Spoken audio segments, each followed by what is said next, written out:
cho anh nhờ. Dạ, kêu đi lẹ lên, trời Đi ơi. lẹ cho anh nhờ. 76 768. Đi lên 768 nha anh nhờ hả? Anh Bảy mạnh sáu thôi tám cho cho nó anh đi cho nó khí nhờ. xế. Ừ, lên đi nào. Thì ngại ngùng gì nữa phải không? Đi đi hả? Ừ, đợi gì nữa. 750 á là 32 ATR nha em.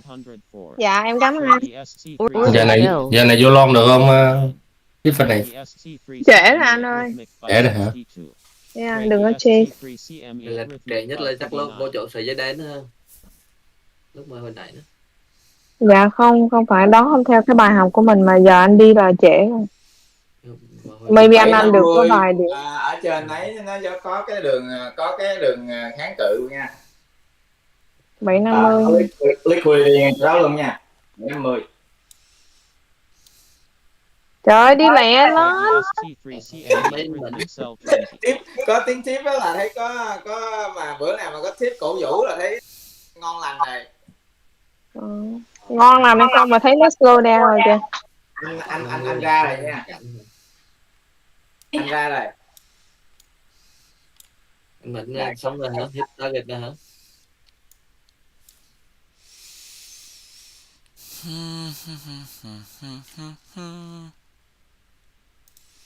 Không feel là không feel. Ủa sao vậy của anh có No option. Sáng nó chưa có volume thử. Bắt cái lon này mà tính áp mà nãy giờ ngồi đây nó không feel mình nè, trời ơi. Thiệt tình. Order filled. Mình đang đánh hai bên ha.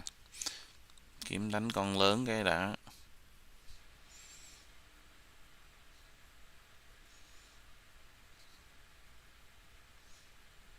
Vô. Trời ơi. Lên cho tôi nhờ. nó đụng 7 tới 750, chưa tới, gần tới 750 rồi nó sừng. 750 là cái đường gì vậy anh Mẫn? 750 á là đường, đó là đường kháng cự. Ủa nãy Mẫn nói 310 nằm đâu Mẫn? Sáng này đầu óc hơi chậm. 310 nó mới đổi đó anh, là nó là bây giờ nó là 927.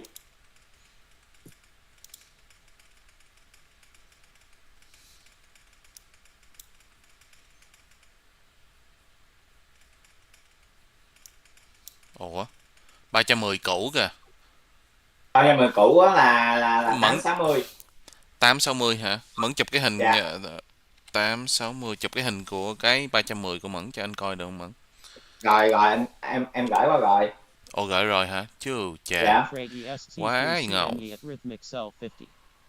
Quá trời xá là ngầu. 860. Ok rồi. Đó mình xài cái đó đó.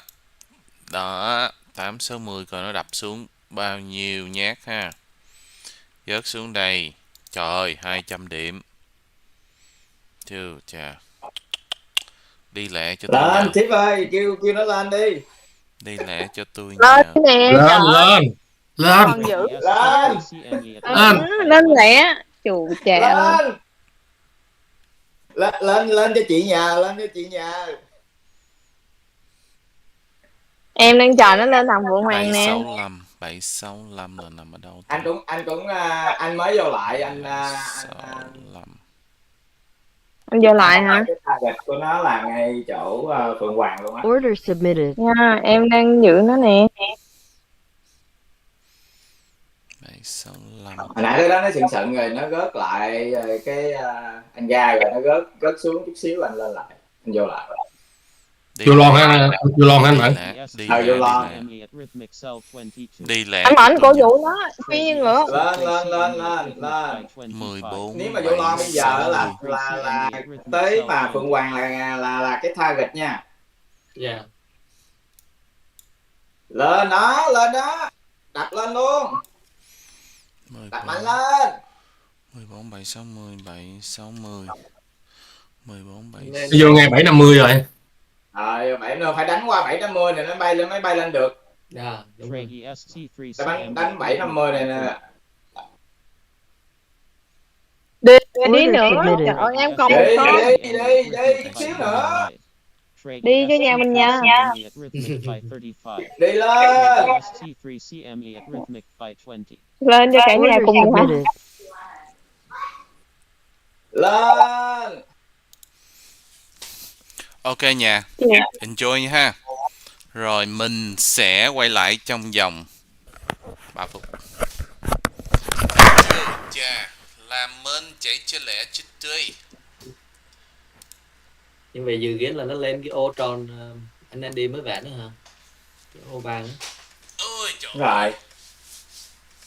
Ăn tiền. Sắp được 2% rồi. Lẹ vậy. Em đi từ cái kho báu mà. Họ đi từ dưới kho báu lên. Wow. Dạ. Em vô cái đầu của kho báu. Rồi sau đó em vô thêm phần giữa của kho báu. Là anh xong rồi đó, anh đủ rồi đó. Oh, good job. Anh Em kìa. còn một con em giữ cho tới con Phượng Hoàng luôn. Chúc mừng mọi người. Chúc mừng anh Mẫn, giỏi quá anh Mẫn. Anh Kiều. Vẫn siêu sao. Siêu sao, đúng rồi anh cũng siêu sao. Nãy giờ canh đưa chấm vô đây nè.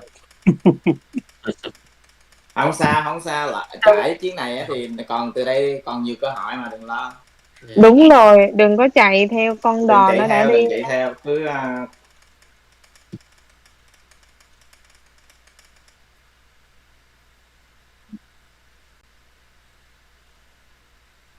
Em bây giờ em đang tìm hiểu làm sao chơi bỏ cái order trên cái phone á. hả?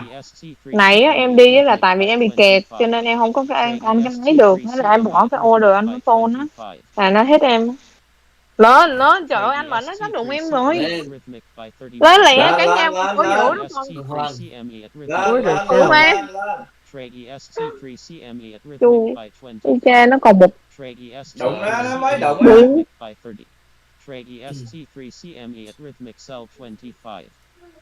bên.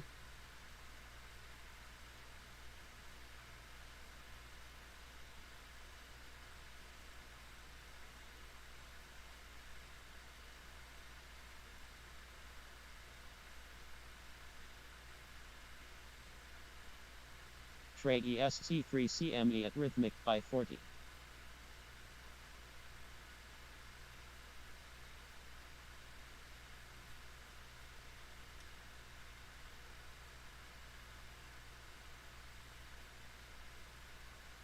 Trade EST3CME at rhythmic by 24.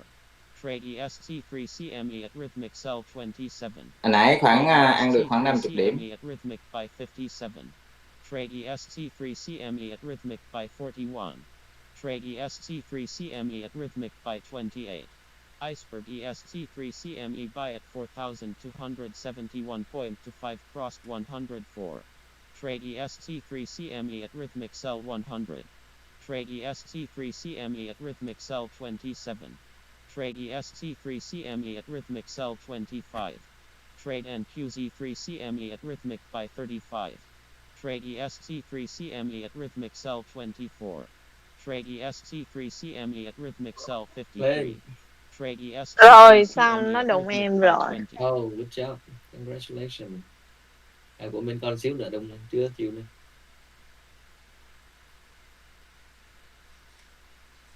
Để Phượng Hoàng hôm nay giờ không đụng.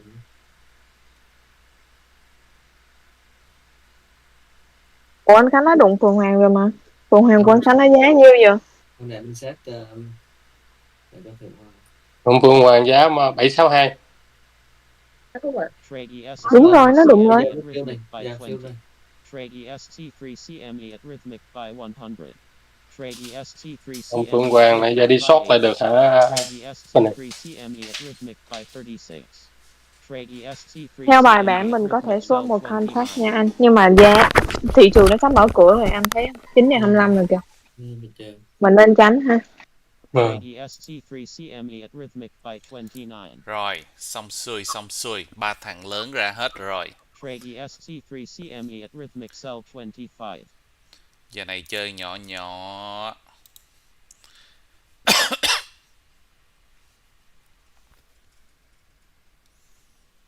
Cái ô màu đỏ anh em để vẽ trên là kho báu ha. Kho báo ra. Xanh Trade EST3 là kho báo ha. CME at rhythmic cell 25. Kho báo. Đỏ xanh là kho báo hết á. Trade EST3 CME at rhythmic cell 25. Cái đáy nó nằm đáy kho báu màu đỏ nó nằm ở nhiêu này, 18 mấy. Để anh ghi lên trên đây luôn ha. Chứ chà. Trade EST3 CME at rhythmic by Hiệp này 25. công nhận quá dữ ha. Đó, kho báo đó. Dạ, cảm ơn anh. Trade EST3 Kho báu CME at hôm nay rhythmic hay quá. cell 100. Vô là ăn liền hả không? Kho báo mà. Vô ngay chỗ mấy lần hỗ trợ nữa. Đó, kho báo đó nha. Hôm nay anh 2 lần luôn rồi đó. Sao giờ? Kho báo hôm nay anh 2 lần luôn rồi. Chù chà, lên đi. Cho tôi nhờ, lên lẹ. Lên nhiều vô. Giờ nhanh lãnh xong rồi. Dạ em đủ xã hội rồi. Good job. Sáng mình lo. Giờ tụi em ngồi ủng hộ chồng. Mình là xong rồi nhà ơi. Option vô xong rồi. Wow, quá là gần được ấy rồi kìa, gần cũng cái gì tới đủ xã hội mà kìa, 1% mà kìa. Kho báo xong rồi. Nãy là mình hơi chậm ở dưới đây là mình tính chơi 3 nhát lớn rồi mà mình vô được có 2 à. Trade EST3 CME at rhythmic cell 35. Trade EST3 CME at rhythmic cell Tập xuống 23. kho báo nữa đi. Chù chà. Trade EST3 Đúng là hệ thống. CME at rhythmic cell 25. Sao mà nó dễ? EST3 CME at rhythmic cell 25. Sao những ngày nó tặng cho mình mấy miếng quà? Iceberg and QZ3 CME buy at 14,733 Này là point market nó tặng cho mình quà đó nha. Stock and QZ3 CME sell at 14,729. Rồi đi lên rồi nhà ơi. Volume 99. Đi lên rồi. EST3 CME at rhythmic cell 23. Con này đập xuống không được nè, thấy không? QZ3 CME at rhythmic cell 50. Trade and QZ3 CME at rhythmic cell con đó đập 23. xuống không nổi, con đó Trade EST3 CME là at đi. rhythmic cell 31. Nó đụng Phượng Hoàng nó rớt lại á. Dạ. Phượng Phượng Hoàng đâu có giỡn với nó nổi. Dạ. Mấy con nhỏ quá bay qua nổi, còn Phượng Hoàng Order quá Order đập không submitted. nổi. Order filled. Tụi em đang chế tạo đại bàng á anh Mạnh. Hay. Chúc mừng. Cái đó giỡn. Có đại bàng trong là có đại bàng ở trong đây ha. Thấy mấy con lớn nó không đập qua nổi cho nên mình phải chơi những con gì dư dữ á. Dạ, Cho thị trường nó sợ mình. Cái phần này có đại bàng luôn là vô là chắc cú luôn không? Vô đại bàng là chắc cú. Nãy vô kho báo á, thực sự cũng hơi xìu nện á, nhưng mà giống như cũng tin tưởng nó, cũng phải tin tưởng. Bởi vì khi mà anh vô anh cũng dặn, anh cũng cẩn thận, tức là đi tới những sợi dây đó mình phải cẩn thận. Dạ thì Còn em cũng theo cái công thức bài bản giữ, còn không á là mình phải tin. Chứ chà. Lên. Cả nhà ơi, coi đây ha. đi rồi. Có thể lên tới phần đó ha nhà ha. Lên tới đó Thị là trường đủ mới- xã hội ha. Thị trường mở cửa không anh? Đúng rồi đó, 786 nằm ở đâu? 786. Ok. Rồi lên tới phạm vi này mình phải cẩn thận ha. Rồi đi rồi. Chứ cha. Sao mà nó vui thế? Để mình ra mấy anh option này coi. Ủa, option này ra chắc 8 năm. Ra rồi không? Trade 85 EST3 CME at Rhythmic Cell 31 rồi 21. xong rồi. Trade 85 EST3 CME at Rhythmic Cell 20. 85 Trade EST3 CME at Rhythmic Cell xong 25. rồi ra một nhát Trade nữa ở EST3 95. CME at Rhythmic by 25. Wow, đánh lên lại Trade rồi. EZ3 Lần thứ hai nó CME xuyên by ha. at 14,771.36 Mở cửa nha. 106. Thôi cửa. 95 95 ra ba nhát nữa. 95 ra ba nhát nữa ha. Rồi xong rồi duplicate order. 125. Trade EST3 CME at Rhythmic by 20. Iceberg and QZ3 CME sell at 14,786.75 cross 29. Iceberg and QZ3 Rồi, CME đi sell cho at mình. 14,784.25 cross 29. Trade and QZ3 CME at Rhythmic Đi by cho mình nhờ. 24. Iceberg and Ra cho QZ3 mình nhờ CME coi. sell at 14,793.5 cross Đúng gà đẻ tiếng vàng hả? Trade EST3 Lên tới đây nè CME nha. at Rhythmic by 59. Lên tới Yến đó. Iceberg and QZ3 CME buy at Kẹt ngay đây trước cái đã ha. 14,780.75 cross 29. Iceberg and QZ3 CME buy at 14,781.25 cross 29. Order Trade submitted. EST3 CME at Rhythmic Order Cell submitted. 23. Trade EST3 CME at Rhythmic Cell 43. Trời ơi. Tại Trade sao and không phiêu QZ3 mình? CME Phiêu. at Rhythmic Come on. Cell 27. Đó, Iceberg and cảm ơn. QZ3 Chú CME chà, cảm sell ơn. at 14,790 cross 29. Sáng mà nghe cái tring đó là có tiền ha nhà ha. CME at Rhythmic by 24. Trade EST3 CME at Rhythmic by 40. Trade 125. EST3 CME at Rhythmic by 35. Trade EST3 CME at Rhythmic by 48. Trade EST3 CME at Rhythmic by 65. Wow. Đi lên mình. Rồi lên tới ấy rồi nha nhà ha.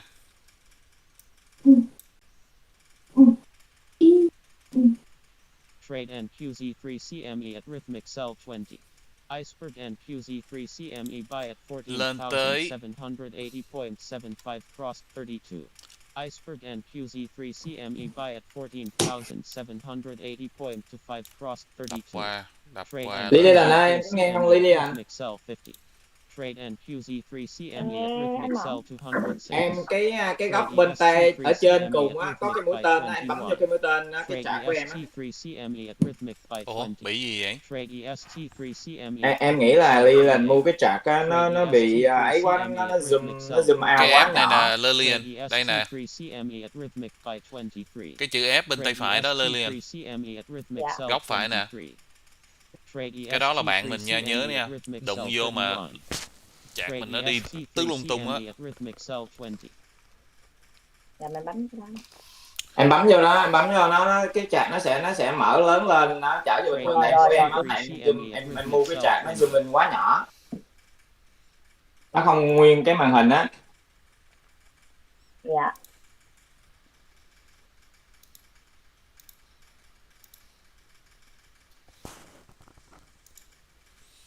Đi mau. Chừ chà. Gà đẻ trứng vàng. Coi chừng.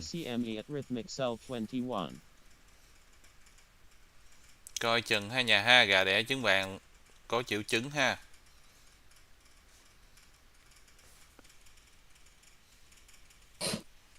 Gớp. Trade EST3 CME at Rhythmic Cell 24. Chừ chà. Trade cho giữ. EST3 CME at Rhythmic Cell 22. Đừng có đập cho giữ, trời ơi. Iceberg and QZ3 CME buy at 14,760. Hàng đang bay ngon nè. Iceberg and QZ3 CME buy Ồ, at anh thấy ngay chỗ mà lên ngay chỗ cũng có 799 đó. EST3 CME at Rhythmic Cell 30. Come on, cho tôi ra, cho tôi ra. CME buy at 14,759.5 cross 35. Iceberg and QZ3 CME buy at 14,760.5 cross 35. Trade EST3 CME at Rhythmic Cell 20. Iceberg EST3 CME buy at 4,268.25 cross 104. Thế anh hả? QZ3CME at Rhythmic Cell 68. 113. Iceberg EST3CME Ủa, buy sao at phiêu mình 40 ha? to 68 crossed Kỳ vậy ta? 104. Iceberg EST3CME sell at 4,269.5 crossed 104. Trade and QZ3CME at Rhythmic by 26. Iceberg EST3CME buy at 4,267.5 crossed 104. Iceberg EST3CME sell at 4,268.75 crossed 104. Trade EST3CME at Rhythmic by 50. Iceberg EST3CME sell at 40 to Thôi 68 crossed 104. lẻ. Trade EST3CME Cái đường at 310 Rhythmic chỗ sell 24. 860 nó là đường kháng cự hay Trade đường hỗ trợ anh EST3CME Mẫn? at Rhythmic by 27. Giá mà ở Trade dưới á là đường kháng EST3CME cự at Rhythmic ha. by Ở giá 22. dưới đường kháng cự. Dạ. Giá ở dưới là đường kháng cự. Nhớ nha, còn đây nữa nè ha. Ủa, Iceberg and QZ3CME sell at 14. bồ câu đó ít nhất á, là cũng phải lên tới bồ câu ha nha ha. Không lên tới bồ câu là nó đập nữa đó. Chiều trà sáng này đầu óc hơi chậm chạp một chút xíu ha nhà ha. Mấy giờ 36 rồi. Đầu óc hơi chậm một chút xíu. Chiều trà bà tụi bay. Iceberg EST3CME buy at 40 to 67 crossed 104. Đúng quả đen. EST3CME sell at 40 to 66 crossed 104. Không cho ra Trade là không cho ra. EST3CME at Rhythmic sell 50. Oh, cảm ơn. Iceberg EST3CME buy at 4,265.25 crossed 104. Trade EST3CME at Rhythmic by 39. Trade EST3CME Xuống tới kho báu luôn. by 39. Xuống tới kho báu nữa là EST3CME at Rhythmic sell mình 28. nhồi nữa ha. Iceberg EST3CME buy at 40 to 64 crossed 104. Nhà là coi như là đủ xã hội phải không nhà? Phần đông.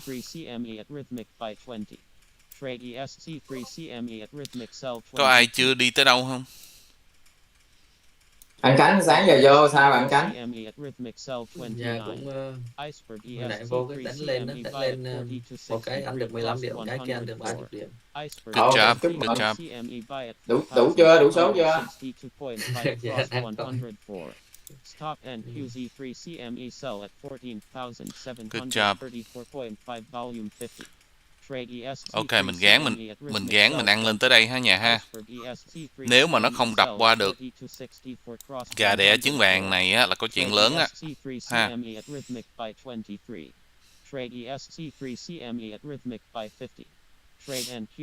Trời ơi, đừng có ba xạo, đi cho tôi nhờ. Đi Lên. cho tôi nhờ. Ủa, Lên. nãy Lên. nhà mình có ra chưa vậy? Em mới vô lon. Mới vô lon lại hả? Ok, được. Lon đây ok. Lon đây mỏng thôi ha. Nhiều khi nó xuống lại kho báu. Ok, có thể xuống lại kho báu phạm vi ngay đây ha. 650.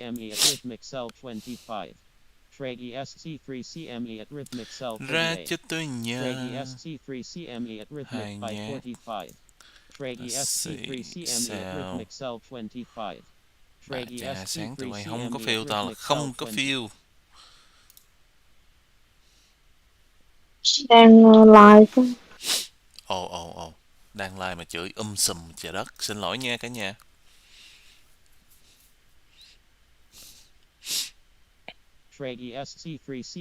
Trời ơi, phiêu coi. Iceberg EST3CME sell at 4,261.25 crossed 104. Trade EST3CME at Rhythmic sell 25. Hiệp vô cái đó là bao nhiêu nhát vậy Hiệp? Em vô 2 contract anh. Hai Giờ em vô thêm ha. từ chờ nó ít nhất là nó xuống, coi nó xuống nổi đây không nè ha. Vùng này nè. Dạ. Ok. Từ ủa nãy vô đây là vô đây á hả? Vô quả đen đây á hả? Giờ đang vô quả đen. Vô quả đen đó là trái luật rồi ha. Trái luật á. Ồ, trái luật ha. Trái luật Cái đó. chà nó xuống, cái chà nó xuống tới gần tới kho báu không? Dạ, trái luật rồi đó.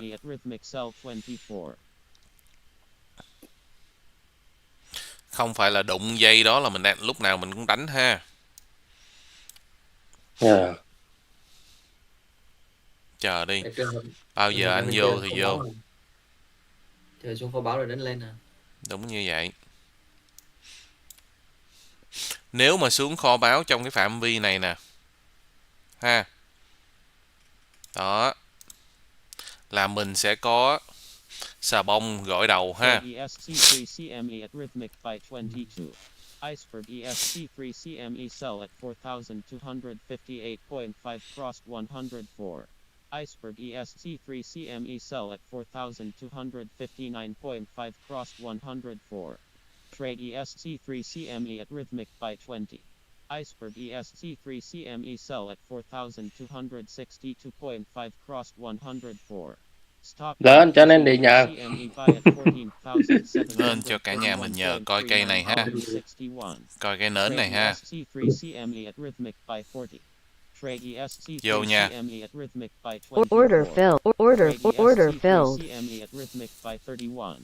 Iceberg and QZ3 CME sell at 14,738.75 crossed 26. Order filled. Order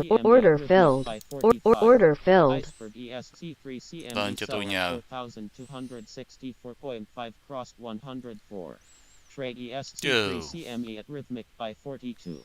Chù. Chù chà. Chù chà. Chù chà. Trade ESC3 CME at rhythmic sell 48. Trade ESC3 CME at rhythmic sell 21.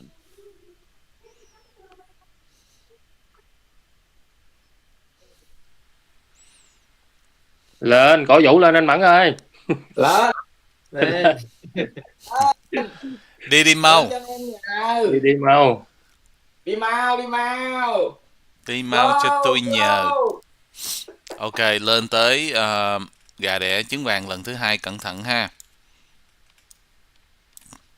Lên tới gà đẻ trứng vàng lần thứ hai á. Trời ơi, 44 điểm á, chưa đâu có ít. Chứ chà. Chuyện gì mà dữ vậy ta? 36 điểm, trời ơi. Sao mà ngọt xớt vậy? Ngày hôm nay chạy kiểu gì vậy ta? 37 điểm 5 phút hả? Rồi, Hiệp có tiền chưa Hiệp? Đang có tiền anh. Nó chưa phiêu. Đang kéo xuống cho nó phiêu. Lúc nào á mà mình thấy nó hơi rụt rịch á, mình có thể hit the market ha, cho nó phiêu liền ha. Hiểu không? Mua market, buy market, sell market ha. Nè, tại vì sao? Đáng nhẽ nãy nếu mà em, thí dụ đi ha, em đây là em mất bao nhiêu điểm rồi? Em mất 11 điểm đó, thấy không? Em hit market một cái là em ra liền, thấy không? Thấy không? Đó, thành thử đôi lúc mình hit market, rồi đôi lúc á mình hit cái thằng bid ha. Thành thử cái này là mình phải tập ha. Sao còn lên nữa mà. Nè, cây nến gì? Cây nến doji ha. Chuyện gì nó sẽ quyết định. Giờ này thấy là nó đang quyết định đi xuống rồi. Để coi làm sao. Coi cây này còn 12 giây nữa nó đóng cửa nè, nó đóng nè. Coi góc tay phải này nè. Đó, lên. Rồi, đi rồi. Đi cho tôi nhờ.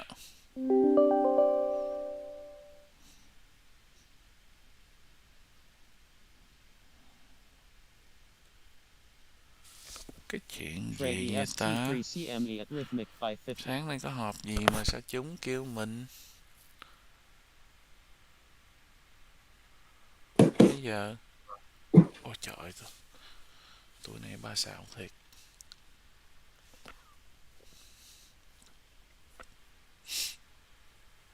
Rồi, nó quyết định chuyện gì vậy? Nó quyết định chuyện gì vậy? Hả? Đi lên. Quyết định chuyện gì vậy? Còn bay. Ok, rồi bây giờ á, tay á là trên cái nút ra chưa?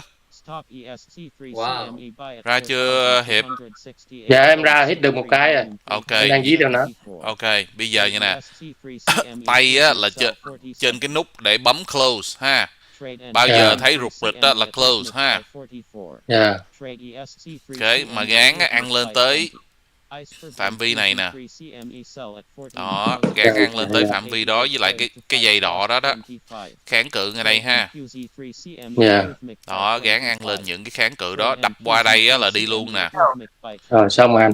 Chừ chà. Dạ. Chúc mừng, chúc mừng. Cảm ơn anh Mẫn. 2%. Dạ ơi. 2% á hả?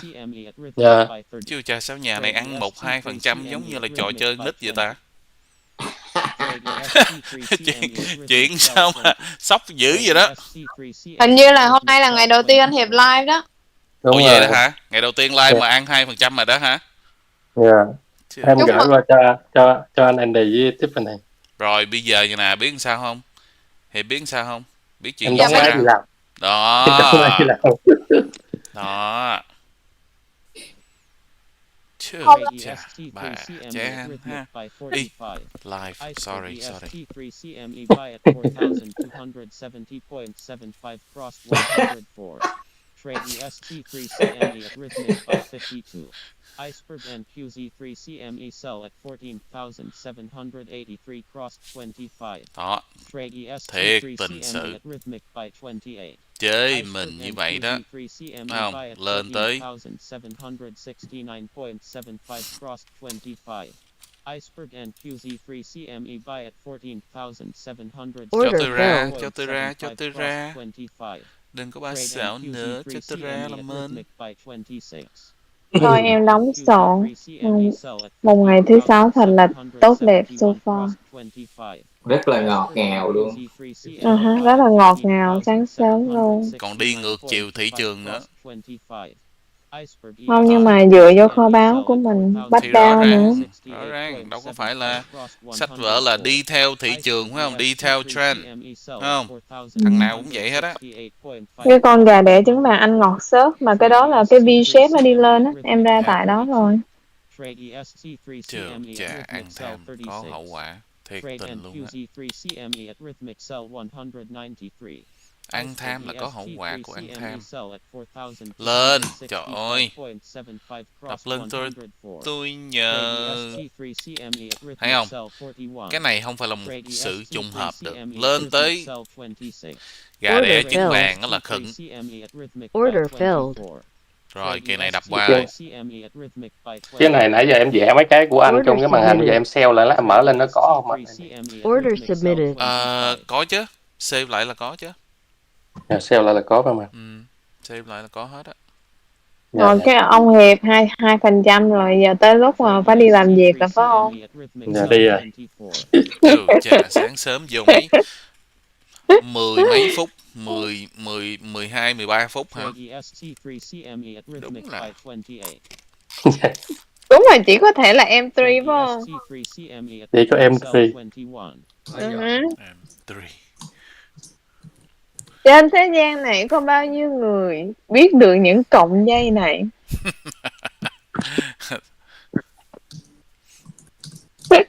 Chỉ có MT thôi chứ không phải là chỉ có Andy nữa rồi. Giờ MT ai cũng biết.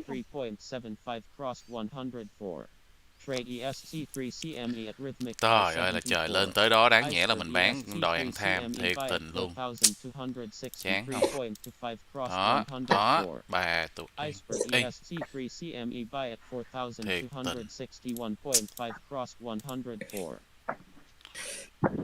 Thiệt là tình sự luôn. Chưa chà, lên tới đập 2 cây đó, ăn đập xuống. Trời ơi, 100 điểm đó hả?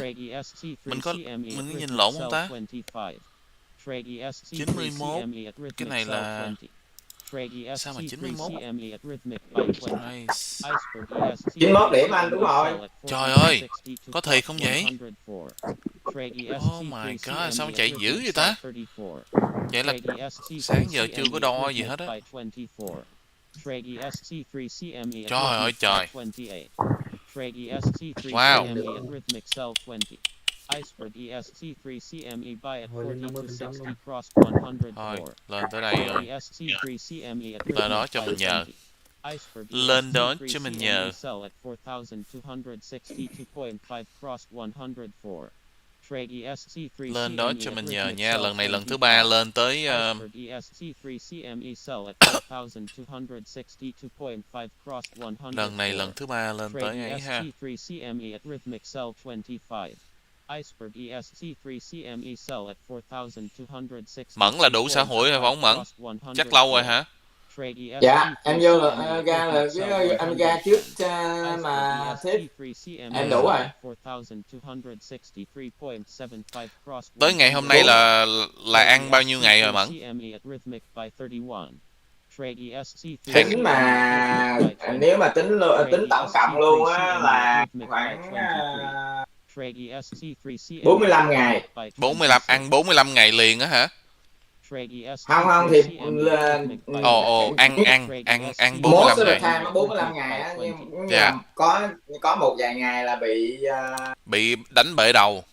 đánh bể đầu, ôm đồ máu. Rồi dạ. Coi như bình quân ra là ăn 45 ngày. Dạ. Trong bao nhiêu ngày? Trong 2 tháng rưỡi. Dạ. Ý anh hỏi á, là coi như là dùng live account á là được 22 ngày. Là ăn 22 ngày trong quá dữ. Giỏi quá anh Mẫn ơi. Good job Mẫn.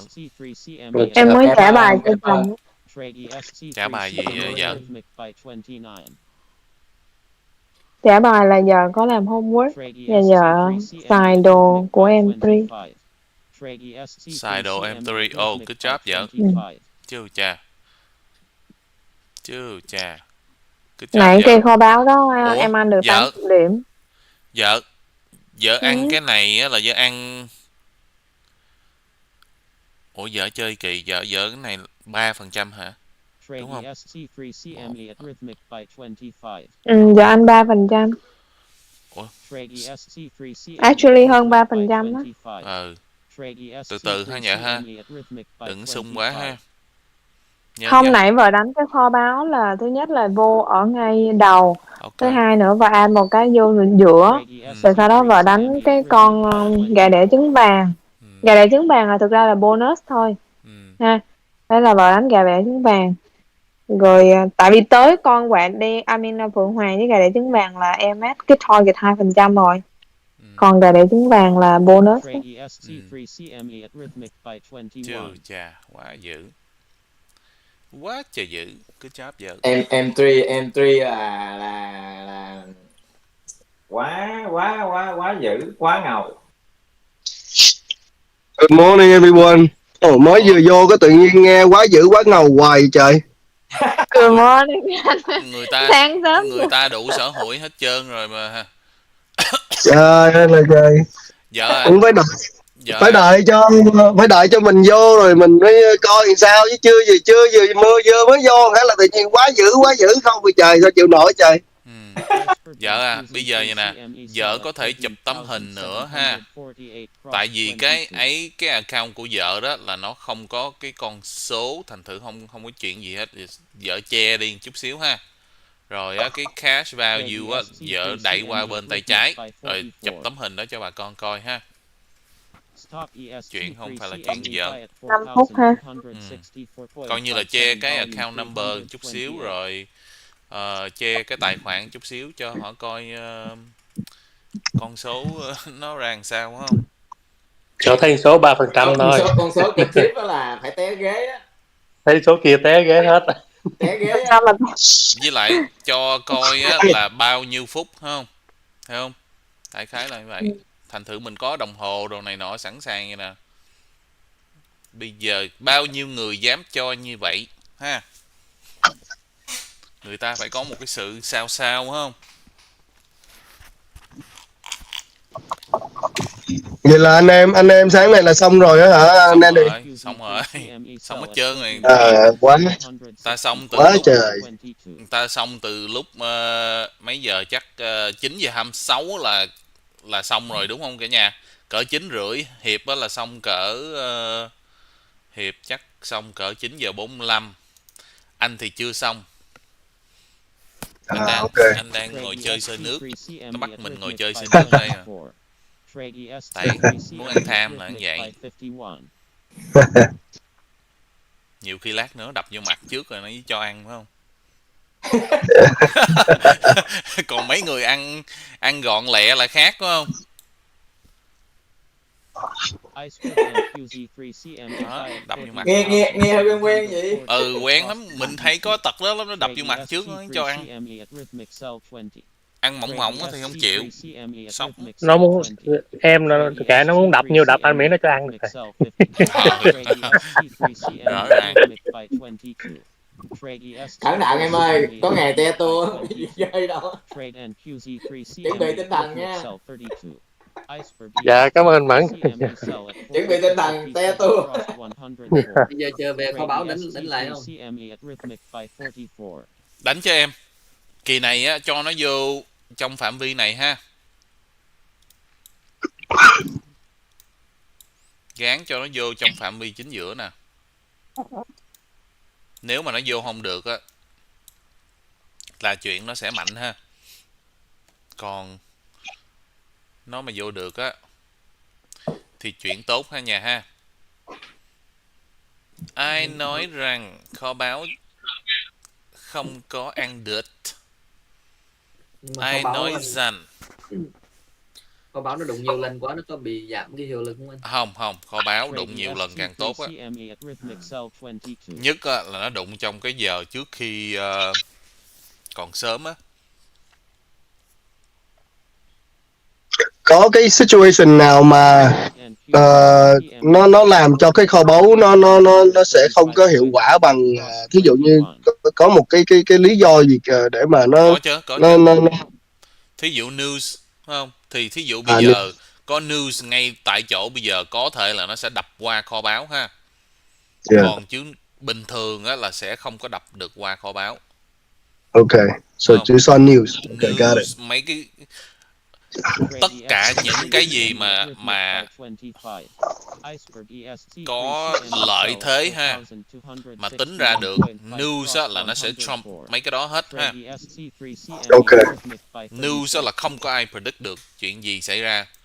Chính mấy thằng lớn nó cũng chặn news bất ngờ á. Thí dụ bây giờ tự nhiên nó có news gì mà đánh giặc hay là gì right now nè, thí dụ đi ha, là có chuyện không có ai predict được cái đó, phải không? Cho dù mình có lợi thế cỡ nào á cũng bị nó đập sưng mọ hết ha nhà ha. Hiệp nãy Hiệp ơi, em nói đại bữa nào mà cho tụi anh hay á là em bị đập mà bị đập bể mặt mà đứng dậy mà không thấy đường đi á. Ủa? Trời ơi Mẫn. Bữa simulation giờ em bị đập 7% đó. Đó. Em đứng dậy mà thấy chón gió mặt mày á là cho tụi anh hay. Lúc đó là em phải cho mấy anh hay để biết Không, cái này anh bị rồi nha, cho nên là anh đừng trải nghiệm qua cái đó ha nhà ha. Không cần trải nghiệm qua cái đó đâu, làm gì cho nó chán. Phải trải nghiệm mới gặp mới đứng lên được.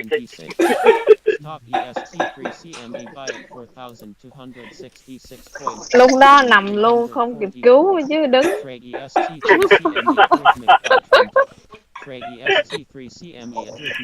Mình đi họp một cái mình quay lại liền ha nhà ha. Ok anh. QZ3CME at Rhythmic Cell 21. Iceberg and QZ3CME sell at 14,762.25 crossed 21.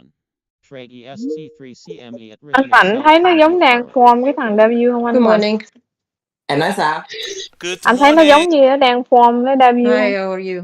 Hi, Andy. Very well, how are you? Thank you. Happy Friday. Happy Friday to you. Đang coi nha. Đang tạo cái web, nếu mà nó ra khỏi nó đi luôn ha. Let's just give them a few minutes to join. Yeah, cái lúc mà từ lúc mà từ lúc mà từ kho báu đi lên á. Rồi này là em chứ.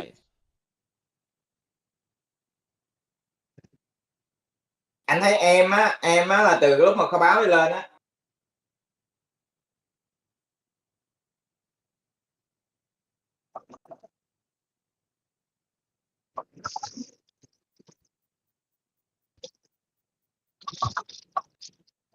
Good morning.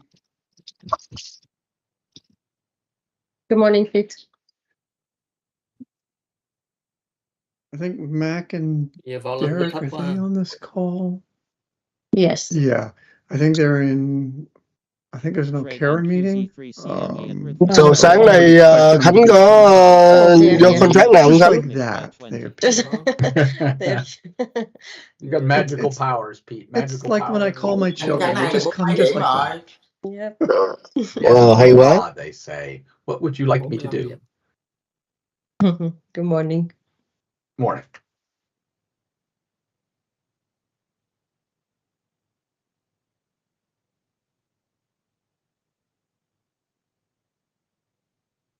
Oops, did I lose everybody or did everybody go silent?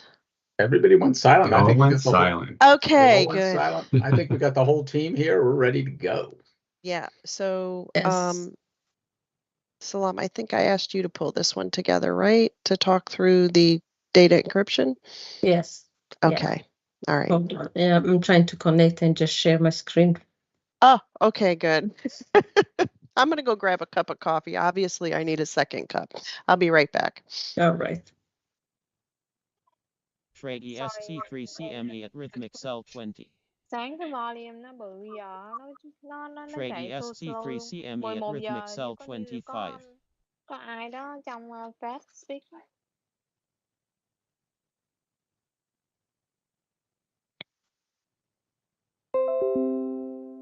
Okay. Can you see my screen? Yes. Yes.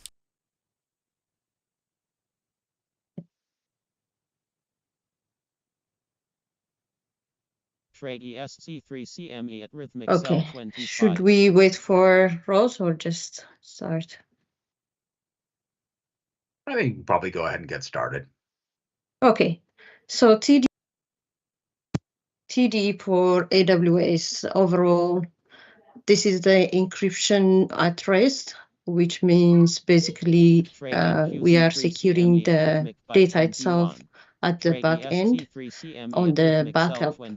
So anyone who's accessing the database does not have any issue accessing, requesting, selecting, or any updates.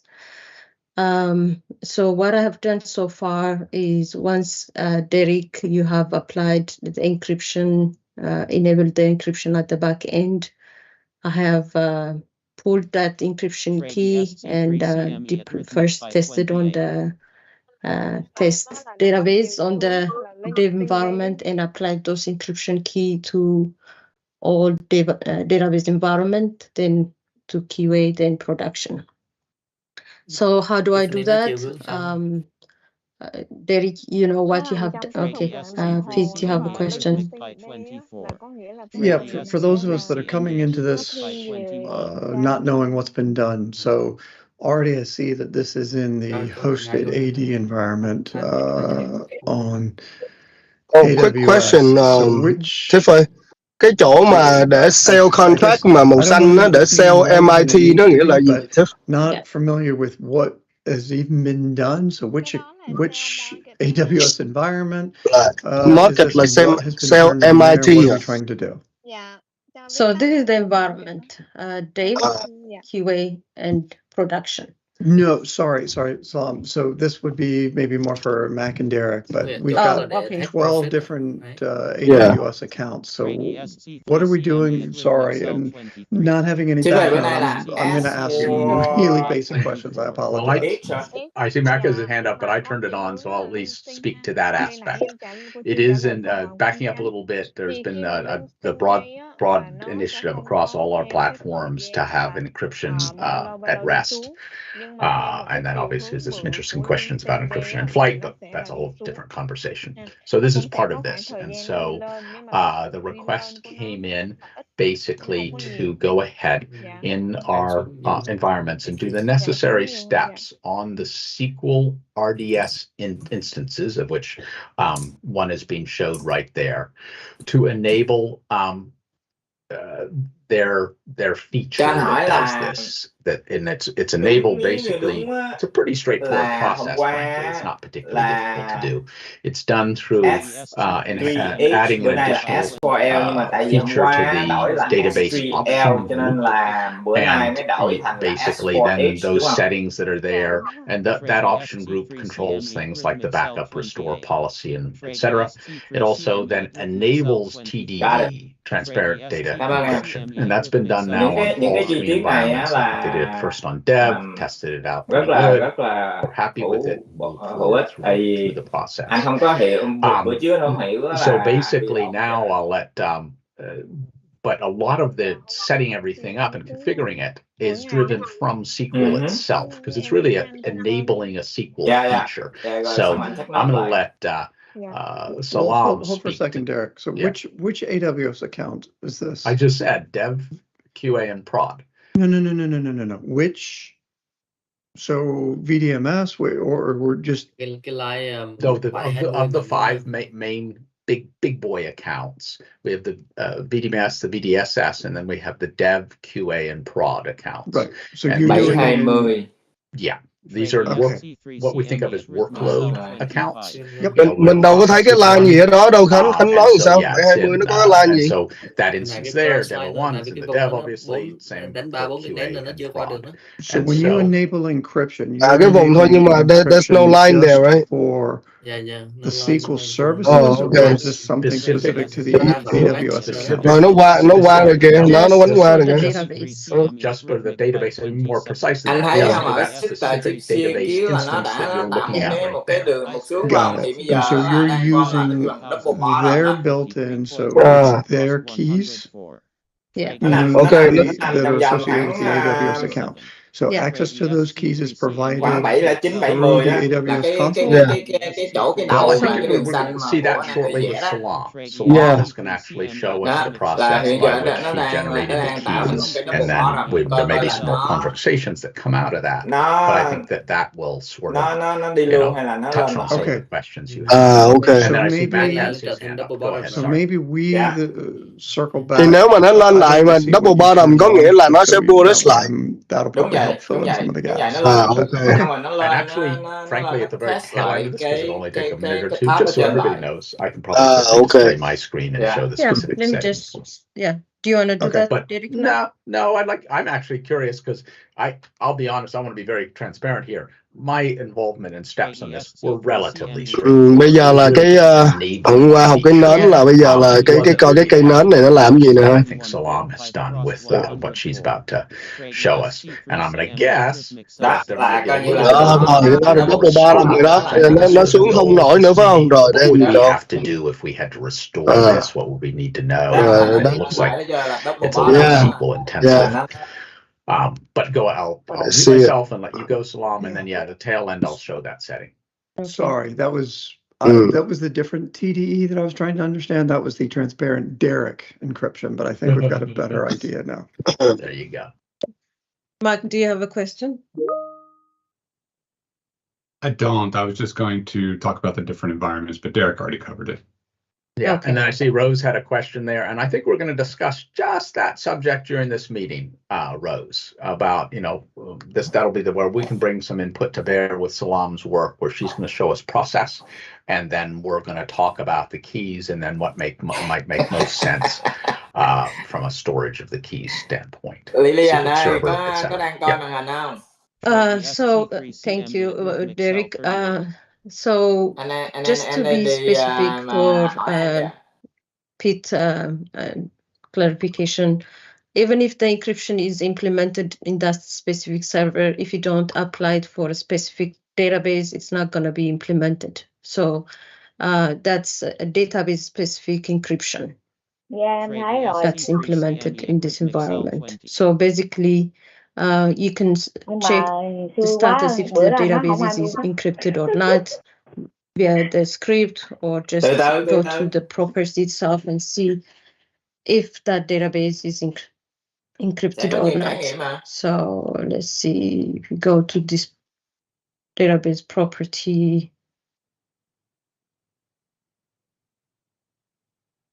all the way here, the encryption is enabled for it. So it's a functionality that you do encrypt or encrypt and decrypt to restore, but it's enable or disable functionality.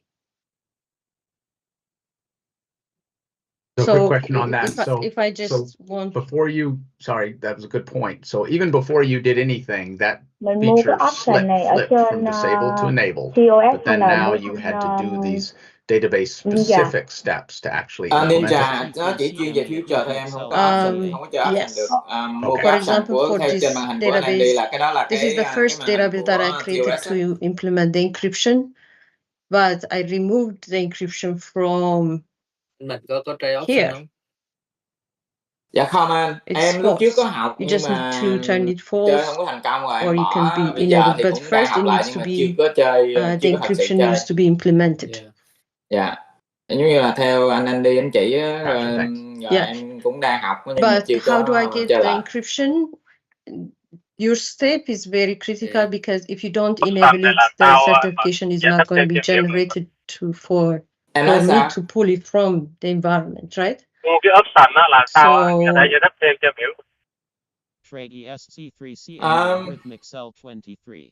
if I just run this, Option á là một hình thức this is the encryption key thay for the vì dev em environment. mua cổ phiếu giá bình thường đúng không?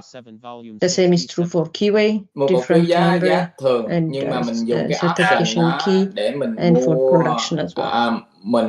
mình Gotcha. mua How theo did cái you hình thức đó create là ví those? dụ How như did mình that thấy cái get hướng nó đi created? lên, nó cũng tương It's tự như coming là from future, your end. nhưng mà cái It's option nó khác. automatically generated Nó from tương your tự như end. From future. Option nó AWS, có yeah, một I cái thought khác so. của Then, hơn but future you use a là SQL command to extract it.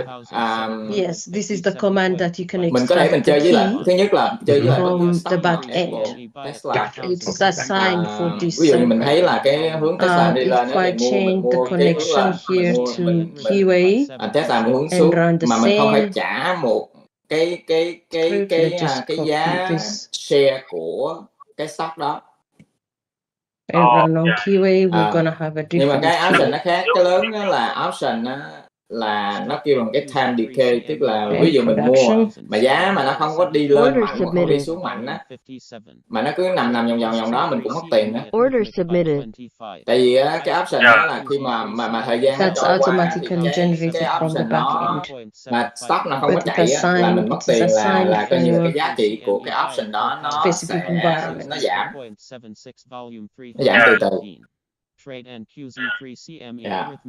So once I found this encryption key, I just Đó là cái là nhanh gọn I lẹ just đó. need to Còn I chi just tiết need nữa thì thế nào to anh add this Lee sẽ script, có lớp this cho option. key into here and point to the database that I want to encrypt.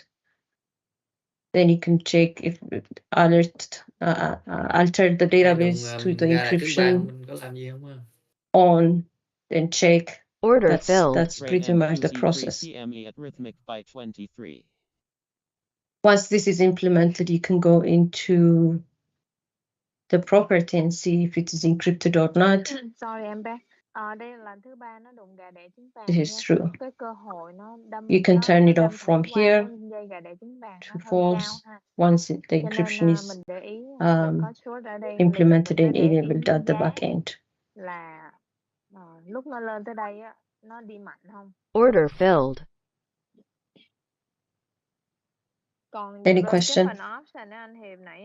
No. So what we're going to store needs to be as straightforward as just really those three certificates. We'll need one obviously for delineated between prod, dev, and QA. Yeah, I will just drop you this trong đây của mình nó vững hơn chút xíu á, thì lúc đó mình qua And mình sẽ học thêm Has về bên anybody showed Ocean nó có nhiều cái chi tiết Salam's mình secret cũng học. server so she can place the and where to place the stuff up there? Cảm ơn Just em. quick Tại vì question. nó nói một liệu sơ bộ. Probably not, but I think that might be useful, Rose. Yeah. So I don't mind doing Okay, that cảm ơn with you, Tiffany. Salam. It's Okay. probably good to give you a run through the secret server anyway, because you might need it. You might need it during power shutdown. Actually, that's one of the times of the year we really do often need it. So it's a very useful tool. So we could run you through that, and we could find a good placement for that, which would probably be in the SQL environment. There is a database portion of secret server for Infotech.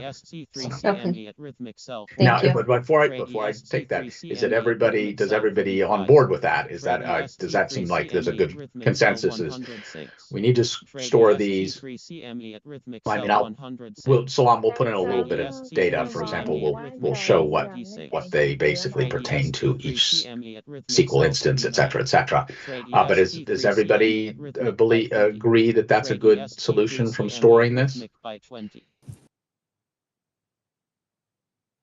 Yeah, I think that's the best solution. Yeah. Good. Okay. Okay, so we'll do that, the storage part. So when you're doing, so let's say there was maybe I'm getting a little bit ahead of what you were going to do from a presentation standpoint, but let's say there was a scenario where we had to restore a database into Order RDS. filled.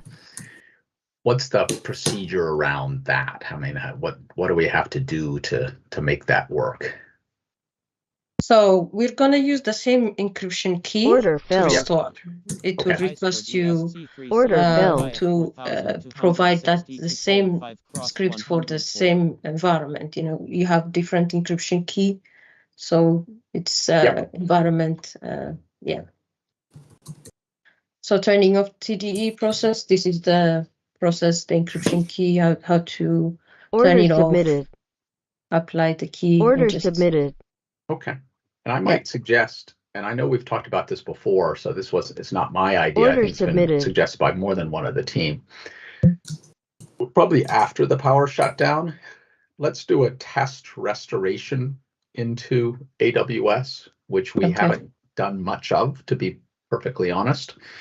And heck, I'll be honest, I'll be upfront about it. We need to do that as a general procedure anyway. And then now adding this layer, we probably want to see how this affects that process as well. You know, when the prompt comes out, you know, what you do. But frankly, and Salam, you should be probably engaged with this to make sure it all works. I think we're going to want to do that probably in the dev RDS instance, is play around with what the restoration, because I don't think it's simple. Unfortunately, unlike the stuff that we have, I think sometimes it can be a little complicated. So let's look at that and the best procedures. And obviously, after the power shutdown, we're gonna have multiple members of the team on it and sort of go through it, because I think there may be more than one way to do it. You know, the whole instance restored as a snapshot, just a specific database, or databases plural. So we probably need to investigate that a little bit. And so with this TDE piece in the mix as well, it'll be a great opportunity. If we're already doing testing, which we have to do anyway, and then we can test, you know, when does TDE pop up? Is there any wrinkles? Is it as straightforward as the documentation? Because I'm sure, as we all know, sometimes documentation